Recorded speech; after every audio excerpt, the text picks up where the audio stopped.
Bob Marley stayed busy in his final year, releasing a new album while playing tour dates across the US and Europe. His health was also rapidly declining. However, the reggae icon never stopped doing what he loved, playing music. On July 3, 1980, Bob Marley was asked to attend a special event in Zimbabwe, which was celebrating its newfound independence and nationhood with music, pomp, and cheer. Bob Marley and the Wailers performed for an enthusiastic crowd, which included thousands of happy revelers as well as politicians from Africa. The occasion was, of course, highly symbolic. Marley, a notable Pan-Africanist, was a significant and important figure for Africa. Yeah, this is my identity. His songs had deep meaning attached to them and were heavy with anti-imperialist, revolutionary themes. Marley had even penned his 1979 song Zimbabwe in solidarity with the revolutionaries. Marley's music had managed to resonate with Africans all around the world and from different walks of life. It's worth adding that Marley happened to be the only non-Zimbabwean musician performing at the venue and paid for his own travels. He performed right after the flag ceremony, with Zimbabwe's first words as a nation being, "Ladies and gentlemen, Bob Marley and the Wailers." Marley also knew the Independence Day performance hadn't been accessible for all locals, so he held a concert again the next day for an audience of 100,000 mostly black fans.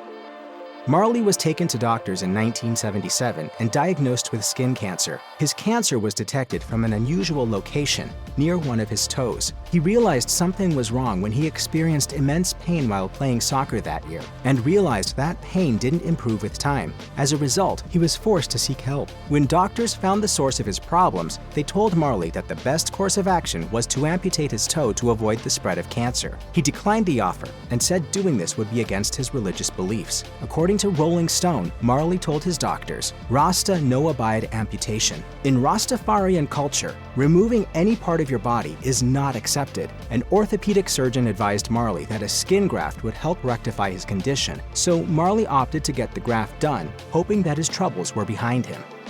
After Marley's cancer diagnosis came to light, his close aides were alarmed. His wife, Rita, urged him to get treatment and not ignore his diagnosis. In her 2004 book, No Woman, No Cry, My Life with Bob Marley, Rita wrote about the diagnosis and her husband's reaction to it. According to the book, Marley was overly worried about how he would be perceived while performing. He told Rita, "How could I go on stage? They won't stay looking at a crippled man." Rita felt helpless. She was scared about her husband's health but didn't want to interfere with his music and creativity. Those were prime years in his career, and Marley was thriving. One of Bob Marley's lovers outside of his marriage, Cindy Breakspear, also rose to the occasion and tried to convince Bob to seek medical help. According to Rolling Stone, however, Marley said to her, "Do you want me to have cancer?" Opinions about how the musician chose to deal with his health were divided. While some believed that he was simply following his faith without regard for anything else, others reckoned that Marley didn't want to consciously think about death. He chose instead to follow his passion and continue working on music.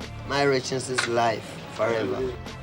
Marley and his wife Rita shared a tough bond. The couple got married in 1966 when Bob was just 21. According to GQ, both had been unfaithful several times while being married to each other. That said, Bob's affairs were mostly with powerful women like former Miss World Cindy Breakspear. Additionally, Rita had 2 children with different men while still being married to the musician. It's believed that Rita was extremely jealous of her husband's extramarital affairs. Bob, on the other hand, had at least 7 kids with other women. When Rita found out about her husband's growing tumor, she didn't want him to continue performing and encouraged him to take a hiatus from touring. While he chose to perform that day anyway, Marley realized he couldn't continue. Finally, he relented to his wife, going to doctors and even trying a controversial treatment in Germany. Rita could have left, but she decided to stay with her husband despite their issues in the past. She felt protective when it came to her husband and couldn't abandon him.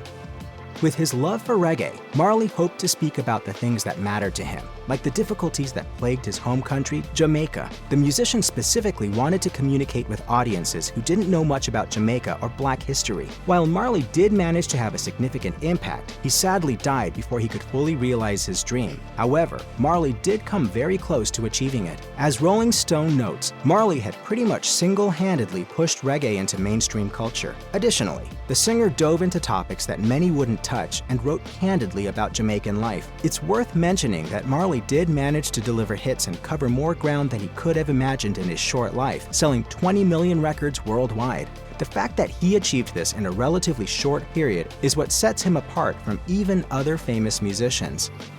Marley's final album, Uprising, was released 11 months before his death. It had all the necessary ingredients to make it successful: powerful lyrics that resonated with listeners, addictive beats, and politically relevant themes. One of Bob's children, Cedella, referred to the album many years later when it was re-released as Uprising Live. In an interview with Billboard, she offered insights into her father's musical genius and his desire to take his message to the masses, saying, "Uprising Live is the first time I have heard Redemption song live, and because it was recorded in Daddy's later years, there was a certain kind of desperation in his voice, or more like he wanted to be heard, and it was kind of urgent." The album was a hit and eventually rose to number 45 on the Billboard 200 charts. Additionally, the singer was noticed in Jamaica and celebrated. Marley made it to local postage stamps and was honored with Jamaica's Order of Merit. He was often mentioned alongside other notable artists, including writers, political revolutionaries, and high-ranking university officials. As much as he tried to conceal it and keep his suffering private, Marley's exhaustion didn't go unnoticed. That said, no one was quite sure what was happening to him as he kept his pain under wraps. On June 7, 1980, the iconic singer sang at a party in Crystal Palace in London. A local teenager named Rob Baker showed up to the event only to catch a glimpse of Marley. He recalled to The Guardian, "For the last song, the sun came out, and he came back on stage to play Redemption song with just an acoustic guitar." He added that this moment was especially memorable for him. However, Marley couldn't completely hide his exhaustion. Music journalist Chris Bond noticed something was amiss. Bond told The Guardian, "I'd seen Bob Marley a few times and his concerts were really something, but there seemed to be a tiredness about his performance that day. Maybe in retrospect it had something to do with his illness. It's heartbreaking to see the pictures of that day because he doesn't look the same." Despite his uncertain health status, Marley was intent on doing shows to promote his final album. The singer was so devoted to his labor of love that he barely slept and worked hard on all the album's songs. He somehow knew that he had to make every second count, and he put his heart and soul into the album, spending as much time as he could on songs like Pimper's Paradise and Redemption Song. Marley's dedication to the Rastafarian culture is apparent throughout each track. What would I have to do to be a Rastafari?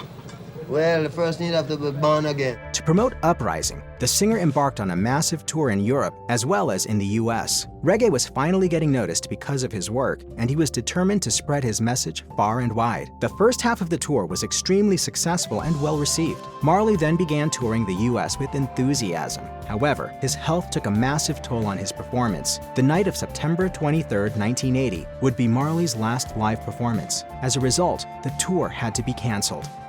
It is important to note that while Bob Marley forged ahead with his touring, he had health and safety concerns on his mind in 1980. As his music touched upon politically charged themes, Marley knew it had the potential to offend those at home and worldwide. His concerns were serious enough for him to hire security while performing in New York in September of that year. His fears weren't unfounded. In 1976, when Marley was set to perform in Kingston, Jamaica, a series of unprecedented events took place. A couple of days before the show, the crew was gathered at Tough Gong House when they were suddenly attacked by gunmen. The atmosphere in the country was volatile as elections were underway. Marley was reportedly a supporter of the People's National Party, an idea that didn't sit well with some members of the Jamaican Labour Party. Rita Marley was shot first. Before anyone could figure out what was happening, the crew found themselves hiding from bullets. Marley somehow managed to get out of the situation alive, but sustained wounds on his chest and arm. His wife was frantically searching for him in her wounded state. While Bob was unsure whether he should go ahead with the upcoming performance, he eventually decided to confront his fears and put on a show anyway.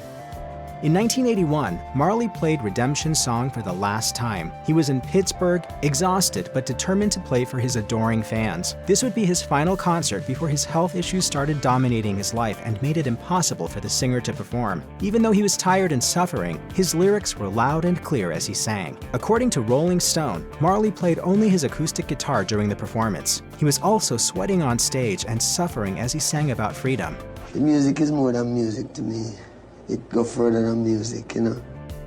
Over his final months, Marley's decline was palpable. Unlike in years prior, Marley could no longer deny what was happening. Doctors had considered ways to prolong his life earlier, but they were running out of treatments. Despite losing a lot of weight and struggling to stay energetic, Marley believed that he'd make it through tough times. According to the Jamaica Gleaner, the musician was so optimistic after a diet-based treatment in Bavaria, Germany. He said, "Like so many other patients who come here, I was given up by doctors to die. Now I know I can live. I have proved it." However, Marley's health kept declining.